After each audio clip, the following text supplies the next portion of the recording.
ever find the healing, you're gonna make it. You're gonna make it. The night can only last for so long. Whatever you're facing, if your heart is breaking, there's a promise for the ones who just hold on. Lift up your eyes and see. The sun is rising. The sun is rising.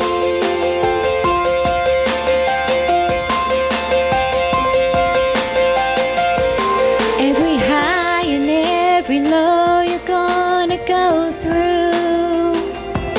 You don't have to be afraid, God is with you. In the moment you're so weak, you feel like stopping. Let the hope you have light the road you're walking. You're gonna make it. You're gonna make it. The night can only last for so long. Whatever you're facing, if your heart is breaking, there's a promise for the ones who just hold on.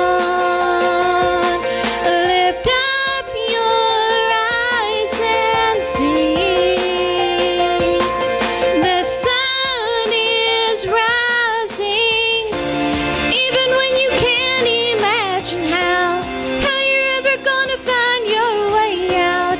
Even when you're drowning in your doubt, just look beyond the clouds.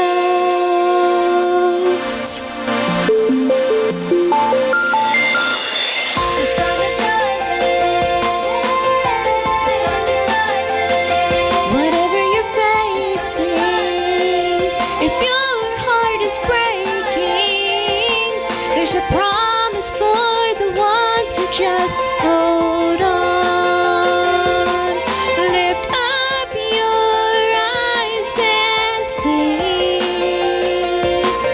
The sun is rising.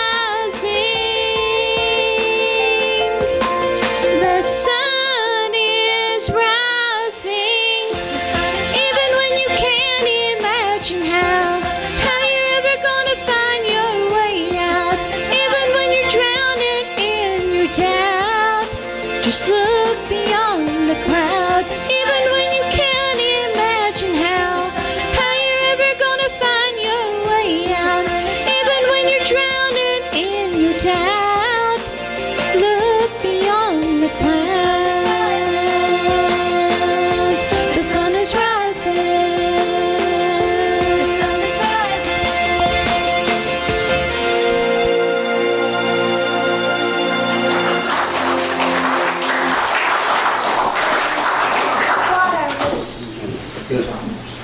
Weeping may endure for a night, but joy cometh in the morning. Amen. Amen. It can only last so long. You know, in your Christian life, and I'm going to call JD in just a minute, God willing. In your Christian life, if you live any time at all, you'll come to a place to where you don't feel like you're going frontwards, you don't feel like you're going backwards. It's sort of like there's two horses tied to each arm and each one going a different direction. And you don't feel like you're going anywhere, but it hurts. It just hurts, and it hurts so bad, and you want to stop and you want to quit, but you can't. And you feel like Jeremiah. Jeremiah says, Lord, you've deceived me and I was deceived. You are stronger than I. Said at my first word, they began to persecute me. When I first spoke your word, they began to persecute me. And I said, I'm going to quit. He said, but your word was like a fire in my bones and I could not withstay. He said, I couldn't quit. They put me in the stocks, I couldn't quit. They put me in the jail, I couldn't quit. They put me in the pit, I couldn't quit. They put me back in the jail, I couldn't quit. No matter what they done to me, I could not quit because I was called by God. Are you called by God today? Think about how important that is. You may say, well, I'm not the preacher and I'm not the deacon. You're you. That God saw fit to die for. That God saw fit to call. That God saw fit to forgive his sin. You're so wonderful in God's eyes that God sent the very best heaven had to offer to die for you. And not only just die for you, he didn't take you straight to heaven because he had a purpose for you living. You know, if the president sent us a letter, it said, Sean, I'd like for you, if you would, to drive down to Harlan County and show some of my people through some of those mines that you all made during that mine museum. Show some of my people through there. Well, man, that would be a great honor, wouldn't it? The President of the United States. Now, I know somebody's thinking, not this president. Whatever president, whether you're Democrat or Republican, it don't matter. But what I'm saying is that would be a great honor, wouldn't it? The President has sent me to do this.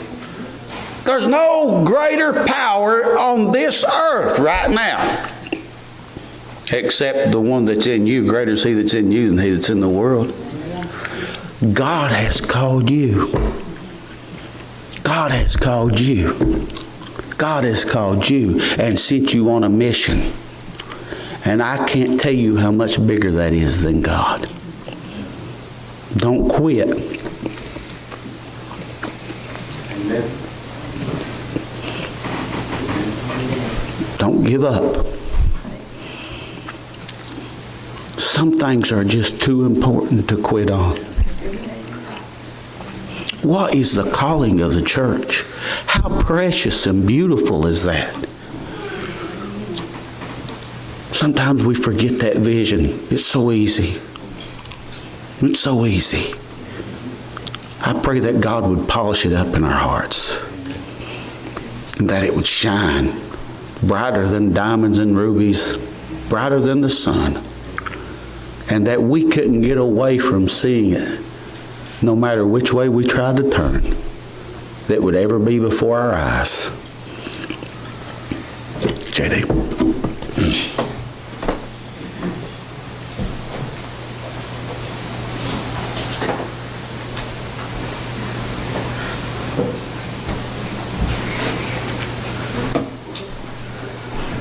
Can't quit, be ready. Can't quit and be ready. Before I begin, I'd like to, first of all, I've got to get my specs on or I can't see anything.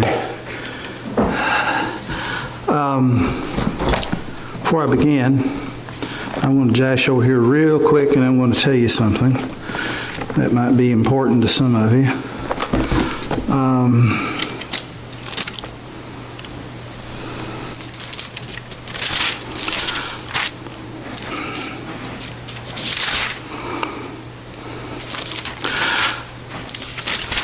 Brother Sean knows I've been studying, we'll call it Revelation, but actually it's prophecy quite a bit. And I just wanted to mention those of you that are studying prophecy. If you don't know it, you're living in it. Bonnie she says, well, look what's going on here, look what's going on there. And I said, yeah, I knew it was going to happen. I said, because it's in the scripture. Yeah, she hears me say it all the time. But I want just for a moment, I just want you to, if you're studying and you think that the book of Revelation is something that is yet to be, I would like for you to understand and know in your heart that it's happening right now. It's occurring even as we live and breathe each day. And if you really want to know exactly where we are on that timeline, that scale, it begins in Revelation with Jesus having a scroll. It's got 7 seals on it. I will tell you the 6th seal has already been broken. And the 7th is very near to being done so. I want you to know that. And if you have any questions about things like that, feel free to ask me. I'm not an expert, but I will do until an expert comes along, because I've been studying it for over 40 years. My grandfather started me out on it. This Bible I'm using came to me pretty much not that long ago, but pretty close to it. Edith May Stanley made sure I got this book, this Bible, and she instructed me to preach my first sermon out of this book. It's the King James Version. I'm going to be talking to you so that you can be seeing some things in the book of Samuel, 2 Samuel. And he begins in the 11th chapter. This is something that's important, and I hope that, I'm not going to speak it out completely, but I hope you can see it's a parallel to things happening today on every kind of scale you can imagine, because God works on all scales from the highest to the lowest. And in the 2 Samuel, the 11th, we're going to begin right there. But before that, learning to lean, I'm learning to lean on Jesus, finding more power than I ever could conceive. I'm learning to lean on Jesus. Heavenly Father, we ask that it be in your perfect will and way what is said and what is meant and what is received, because it is your word and your word alone. Nothing is added, nothing will be taken away, exactly as it is presented. We ask, Father, that open those ears that needed to be opened and the understanding of those that need to understand.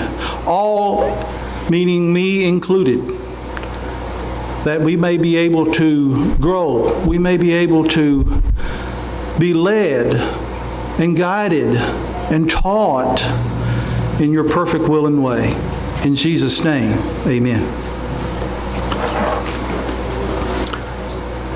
What we're looking at is in 2 Samuel, and we'll just start out here and looking. It says that, and it came to pass after the year was expired, at the time when kings go forth to battle, that David sent Joab and his servants with him and all Israel, and they destroyed the children of Ammon and besieged Rabbah, but David tarried still at Jerusalem.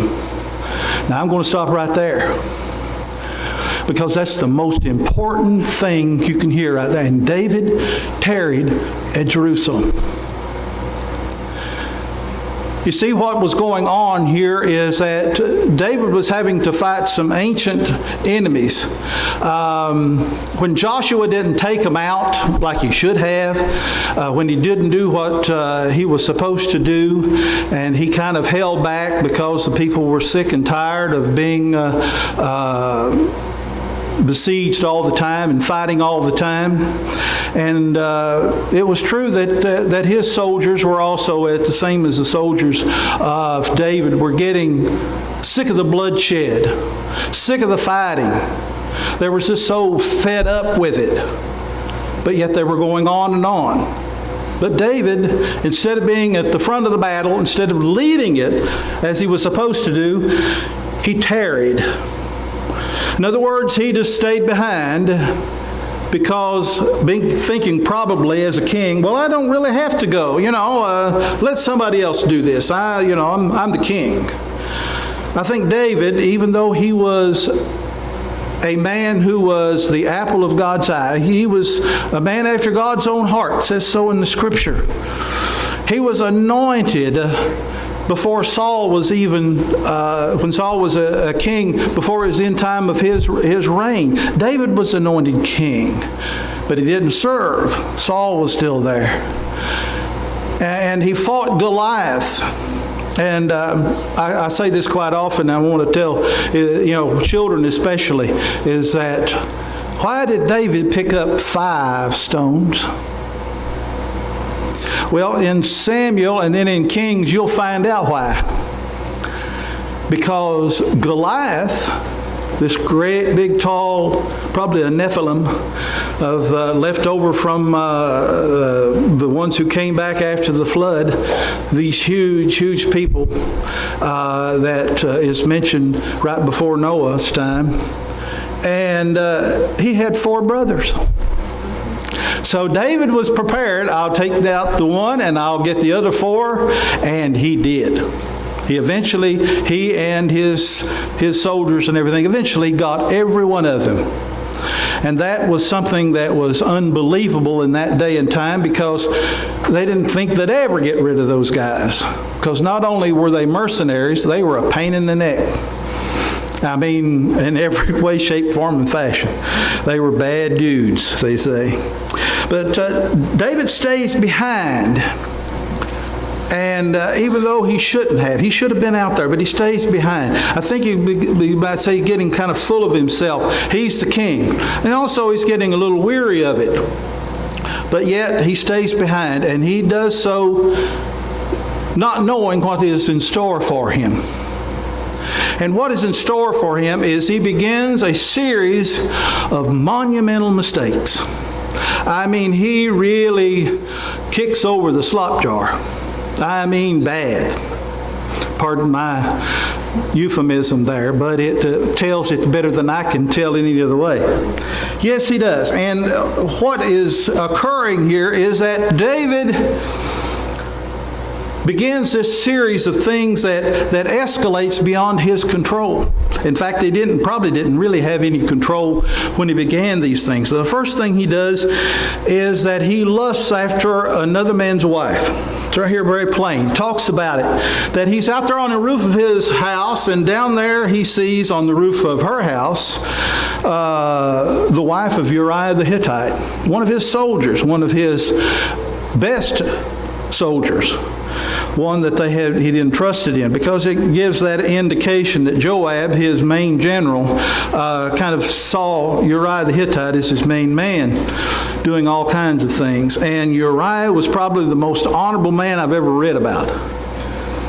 Because when David sees Bathsheba, and he kind of thinks, well, that is a pretty good-looking woman. One of the best-looking women, I think, that we've got here in Jerusalem. And then he says to his servants, go down there and tell her to come up. I want to see her. Well, as men and women do when they come together, and they do what they need to do, I guess, to satisfy their lusts. Now you say, I said we.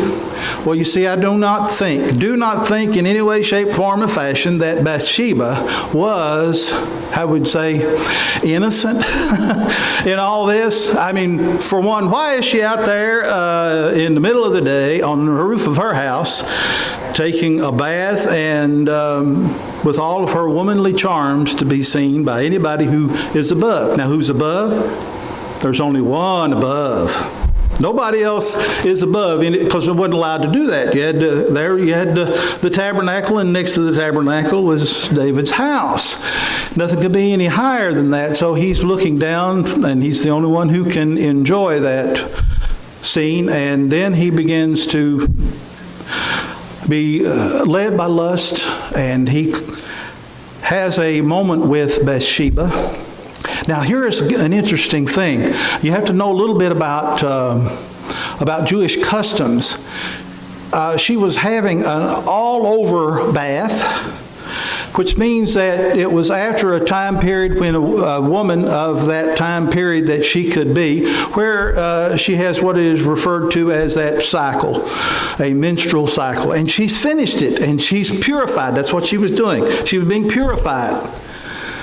Well, if any of those of you ever wanted to have children, you find out that's one of the best times for a woman to conceive. And it's just amazing, isn't it, that they have this Congress come together, and she is with child. And very soon she tells David, we got a little one on the way. He goes, oh, what have I done? I'm serious. That's exactly the way I think of it. What have I done?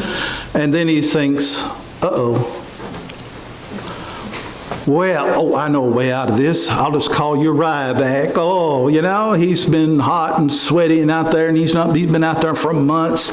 Boy, he'll like to have a good meal, a good bath, and I'll send him home to her. And he did, or at least he tried. He got Uriah there, and he praised him and said, "Oh, you're doing a great job. I appreciate that. How's everything else going? Is Joab doing like we need? Just give me a good report." He gives a report. He says, "Now listen, just clean yourself up, go home. I'm going to send you a big hunk of meat to go with you. You can have a big meal. You can just have a relax, enjoy yourself. You deserve it." And he sends him on his way. Boy, he's satisfied. What does Uriah do? Like any good soldier, he goes and sleeps with the soldiers, with the servants, like a good general would do. And then David finds out he didn't fall for that. And he asked him, this is what the thing, he asked him, "Why didn't you do that? Why didn't you go down there?" He said, "Listen, Joab's out in the field. All the soldiers are out in the field. Listen, the Ark of the Covenant's in a tent. And everybody down there is the head people and all your generals and other kinds. They're sleeping in tents. How in the world could I go to my house, to my wife, and enjoy a big meal, enjoy being with my wife in an intimate time, when everybody else is suffering? I can't do that. I'm not made that way." And then he probably goes again, "Oh, what have I done?" Maybe he will slap some sense into himself, but I don't think so. Because then he thinks, okay, this is really getting very serious. But maybe the people don't know that he didn't go down there. There's just a few of them. Maybe they didn't go. Maybe I'll just figure out another way. And then he thinks, well, I'm going to send Uriah down to the fighting field down there with those people of Ammon. I'm going to send him down there, and I'm going to send a message with him.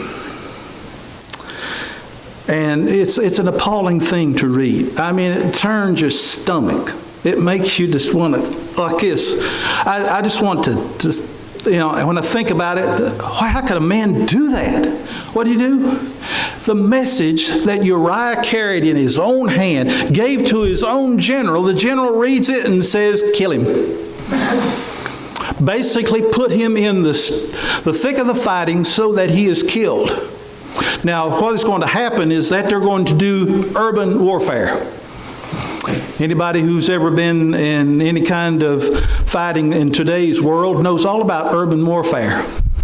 You're in these close quarters and people are shooting at you from the roof and from doorways. And that's exactly what happens to Uriah. He gets shot from a rooftop. Isn't that kind of odd? His king is on a rooftop. His wife's on a rooftop. He gets shot from a rooftop 2 ways. Think about that. And it just turns my stomach to read that this man of God, the man that is so great, the apple of God's eye, and he writes that kind of thing and does that kind of thing. Well, he does all this. It happens. Uriah is killed. He thought, well, I'm off the hook. And then one day, I hear footsteps coming, and Nathan is coming down the hall. Nathan, the prophet. Nathan, who knows everything, because God has told him everything. He knows it all. David doesn't know that he knows it all, but he's soon to find out. Because what happens? Nathan comes up and he gives him a parable. Well, I tell you, that is what we call a foreshadowing of what Jesus would do. He says, I'm going to tell you a little story here, David. You got a rich man. He's got all kinds of sheep and goats. He's just as rich can be. But he's a stingily, miserly kind of man. You just, one of those. Got it all once more. And he's got a neighbor, poor man. Doesn't have any sheep, doesn't have any goat, but he does have a little ewe lamb. that his family has raised as a pet. It's probably the little girl's pet, in the house, petting that thing, feeding it. They say they fed it by hand, gave it water by hand. Can you imagine? I don't know if anybody of you want a goat in your house or a lamb in your house, but just think a little woolly thing, And what does the rich man do, as Nathan says? He says he takes it from that poor man, kills it, because he's got a stranger who's come by. And he wants to give him hospitality, but he don't want to pay for it. He takes the poor man's little ewe lamb, tender little ewe lamb, kills it and feeds it to this stranger, who the next morning will be gone. You know what David said? What he thought about? He didn't think about himself at all. He didn't think that was him at all. It didn't even dawn on him. I mean, he didn't have a clue. Nothing. What does he say? Oh, that just gets on me. Well, you know what? That man ought to be killed. And in fact, maybe he even 4 times pay that man back and then take his life. He's just worthless. And Nathan looks at him and says, "You're the man." And then he goes, oh, I hope for the third and final time, because he finally gets it. And then Nathan says, "But," and I guess before he could get it out, he started to say, "But," and then he said, "Wait a minute, wait." And the man that he really is on the inside, after you get rid of all that king stuff, after you get rid of all that leader stuff, you get him right down to that little shepherd boy again. That's what God was doing, just whittle, whittle, whittle, whittle, whittle, whittle. Get him right down to that little boy again. And he said, "I have sinned against you and my people and against God. I have sinned against God. I have sinned against God." And then Nathan says, "Well, your confession has been accepted by God. You have already said what you would do in God's place. You would lose your life. But because you have confessed, you've repented, your life is saved. But the consequences are still there. Sorry." He said, "That little boy?" And by the way, you'll look and you won't find for a while what that boy's name is. He wasn't named.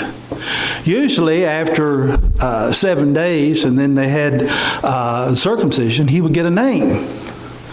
And we know it's long after 7 days that this child has been born. Didn't get a name. I've always wondered at that, because naming in the Jewish culture is extremely important. But he didn't get a name. Because we know that Bathsheba was in mourning for 30 days. And then this child is being born. All this. It's a mystery. But then we know a little later he does something. But then said that boy child, God is going to take him from you. And for 7 days, David takes his clothes and tears them to shreds, puts sackcloth on himself and ashes, and lays flat on the earth before the altar. Didn't eat, didn't drink, didn't do anything for 7 days, praying, "Please, God, you've forgiven me. Don't kill this child. Please don't kill this child." But in 7 days, the child was dead. You think, well, that's the end of it. What does David do? Washes himself, cleans himself, has something to eat, and goes in, and he and Bathsheba are husband and wife at that time. And Solomon is conceived at that time. My. You would think you get it after a while. But what would happen later is his son Absalom, because His other son has a relationship with his own sister, basically rapes her, and then throws her out naked into the street. That's one of his sons and his daughter. And Absalom says, I'm not going to have that. And he goes after that other son to kill him. And he does kill him. And at one time, David thought that all of his sons had been killed by Absalom. Eventually that would happen, but it wouldn't be Absalom. Even Absalom then would raise up an army to go against him. I'm going to take the kingship away from Solomon because I'm the rightful heir, he's not. And it was civil war. Look what's going on. And all it was a man who looked down and abdicated all of his authority by doing something he wanted to do. Civil war. And you'd think that'd be the end of finally everything, and Absalom is killed, the civil war is put down, and they have all kinds of other things that occur. There's a famine, and they have to sacrifice all of Saul's sons because the enemy says, we've got a curse on you and you're not going to have any rain until you do this. And all of Saul's children are killed. Just bloodshed after bloodshed and all because one man abdicated his authority. A man after God's own heart. Now I want you to say, we've got things in our nation very similar when people will do things, make some terrible decisions that affect everybody. Well, you think it's over with and you think that everything's going because David is in his very old age. But he does one more stupid thing. But every time he does it, he disobeys what God tells him to do. God tells him to do all these things. He listens. He hears God. God tells him, and he does most of them. That one he didn't do, and he decides that when he wanted to find out what his legacy was going to be. What's am I going to leave behind? What's my legacy? What of all the great, wonderful things that I've done? And one of these is this wonderful, great army I've got. I'm going to find out how many they are. And he found out that there were about 800,000. He was numbering these soldiers, 800,000 in Israel and about 500,000 in Judah. We're talking about 1,000,003 men, basically, maybe even more. A huge army. I mean, just think of the time period this was. A huge, huge, huge army that had to be kept, fed, clothed, housed. And it took a lot of money to do that. So that means that David had to get them out seeking spoil all the time just to keep them in MREs, I guess. But he wasn't supposed to do that. It was one of the reasons is that God was saying, it's my power over all. It's my power, not yours. I'm the one that gives you the power. Don't go around numbering those men. You kind of remember what it'll be when they had judges, is that Gideon. What did God do? Just whittle down his little forces till he had a handful of special forces, but still a handful. God is telling him, don't do that. Don't spread that out for one thing. And another is, it's me that does it, not you. It's not that army, it's me. But David still couldn't get it, even these last years, because he wants to see what his legacy will be. And then God says, you're going to get this finally. I'm going to put it across to you the best way I know how. I'm sending an angel, and there's going to be a pestilence that you've never seen before. And not on you, but on your people. Does that kind of sound something that's going on in our nation and in the world?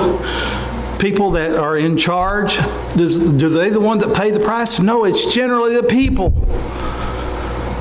It's the little fellow who ends up in Afghanistan, or the other one. It's just those kinds of things. Somebody can sit in the Pentagon and make a decision for the fella in Iraq and Iran and behind the doing the secret things there. Or it could be just some ambassadors or some people like that. It could be they're out there in harm's way.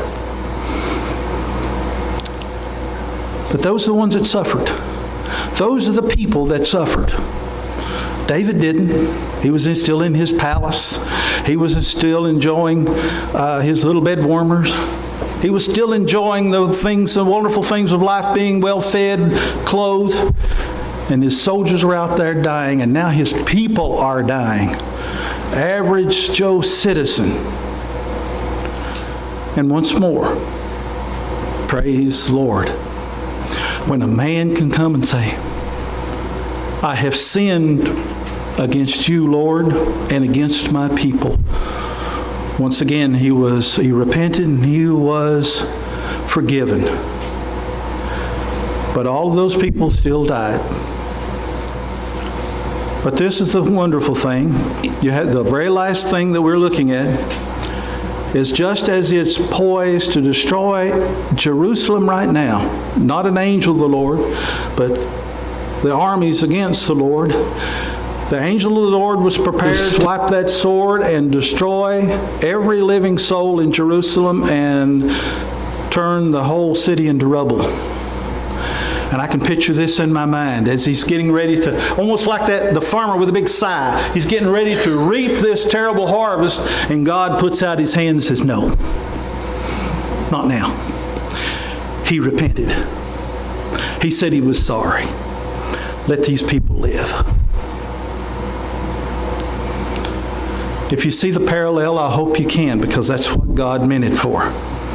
To give you all of this so we can see a parallel in our lives today, in our nation, in our world. Because God is still in charge. They may not realize it, but God is still in charge. And as I told you, when that seventh seal is opened, and by the way, as I was telling a brother this morning, I said, they call it the harpazo. The snatching away. I always think of it as a little girl or a little boy, me playing jacks. What do you do when those jacks are down there? You throw the ball up and you see, we're the jacks. When the ball goes up, the trumpet sounds and we're snatched out of here. We're snatched out of here. But then, here's what I think. And it grieves my heart. I'm going to leave behind a lot of suffering, hurting, dismayed, miserable, fearful people. As you spoke this morning, we're not to be dismayed, not to be fearful, not to be upset, anxious, but we're not going to be here. They will be. And even though the brother kind of got a little down look in his face, and I said, no. That's a good thing. How could that be a good thing? I said, because even though this church might be empty in the blink of an eye, it may be fuller than it's ever been after we're gone.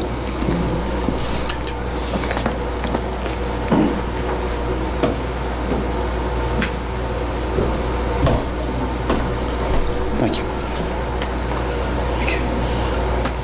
We appreciate Brother J.D. standing up and sharing what was on his heart today. I want to ask Brother Johnny if he would dismiss us, please.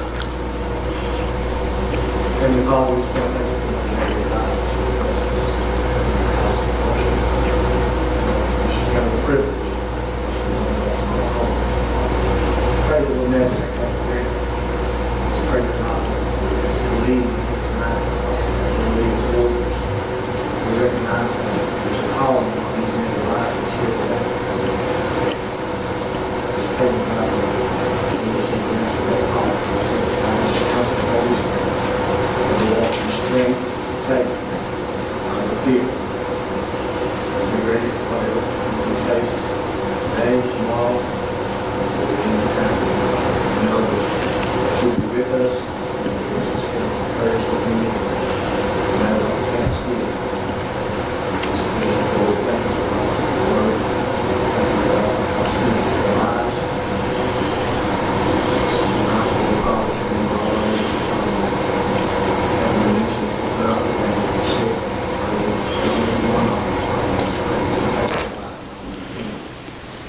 watch over us as we leave